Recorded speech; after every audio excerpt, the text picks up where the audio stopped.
Good afternoon and happy Tuesday to everybody. The video is back, so you guys get to hear me and see me. So I know that makes some of you excited, some of you probably disappointed. Um, I'm changing. I'm doing the weekly updates. I'm not doing them on Monday anymore because I feel like Mondays are always challenging days, and I feel like it might come out a little bit in my videos. So we're going to do these on Tuesdays, Wednesdays.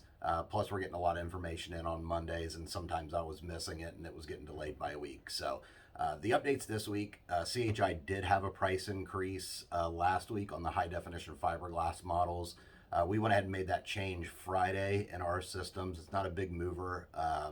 So on the model 2700 series, they did have a price increase, and I've attached that letter so you guys can see it. Also, Wayne Dalton and Overhead have extended their lead times. The most glaring one is the 9100 from Wayne Dalton is now a 30-week lead time, and that's a manufacturing lead time. Doesn't include any kind of transit time. So I've also put in the updated lead time matrix from CHI that came out mid-February, just so everybody has a copy of that too, to show where to compare and contrast, some of the manufacturers where they're at.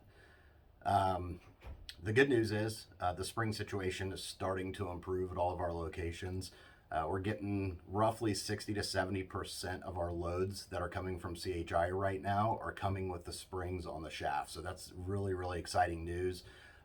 Many of you have heard we are sourcing springs from an overseas supplier. So our first load is on the water and heading over here, and we're expecting a delivery date somewhere mid-April is when it's going to be here.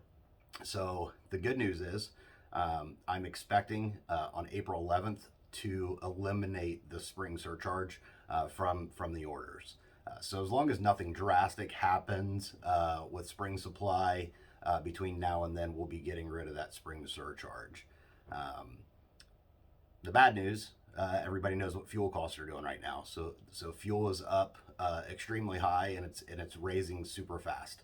So in order to combat that, we are upping our delivery fees. You'll get a contact this week. It'll be a phone call from one of us here at United to pass along what that increase is going to be. And lastly, last week we did have our CHI training here in Columbus, so it was rolling steel training. We had 12 people in the class. It was a really, really good class that Troy Kilpatrick put on from CHI. I think everybody really liked it that was there. So we have some coming up again in June in Cleveland, and then in September we'll be in Pittsburgh. So Friday we also had our first ever Grow Your Business seminar. It was a really, really good seminar. 19 people attended it. I think they really got something out of it on tools to help them grow their business. So I've attached some pictures for that, and I plan on doing those hopefully a few times a year and getting some guest speakers from outside our industry to figure out how they're doing things and to teach us how we can get better at what we're doing. As always, we truly, truly value your partnership and the trust that you have in us here at United Garage Door. Thanks, everybody, and have a great week.